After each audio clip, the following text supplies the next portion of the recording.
ప్రకాశం జిల్లా ఖమ్మం మండలం దర్గా గ్రామానికి చెందిన గాలి చిన్న బ్రహ్మయ్యను హత్య చేయగా సమాచారం అందుకున్న పోలీసులు సంఘటనా స్థలానికి చేరుకొని క్రూజ్ టీం రంగంలోకి దిగి దర్యాప్తు చేపట్టారు.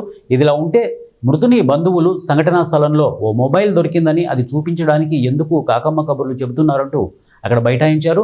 ఎవరో కావాలని ఉద్దేశపూర్వకంగా యువకుడిని హత్య చేసినట్లు రహదారి వెంట ఉన్న సీసీటీవీ ఎందుకు తనిఖీ చేయడం లేదని, సెల్ ఫోన్ ఎందుకు చూపించడం లేదంటూ ఆరోపిస్తూ పోలీసులతో వాగ్వివాదానికి దిగి మృతదేహం మధ్య నిరసన చేపట్టారు.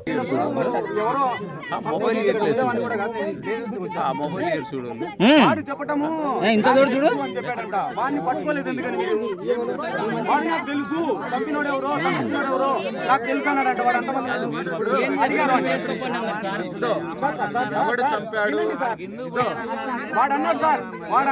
వాడు అన్నాడని చెప్పేసి వీళ్ళందరూ అంటున్నారు. క్వశ్చన్ చేయాలని అప్పుడే ఒకవేళ మిమ్మల్ని ఎవడన్నా మీరు చంపినోడు మాకు తెలుసు అని అంటే నలుగురు కలిసి మీ వాళ్ళే పట్టుకోనున్నా మేము దాన్ని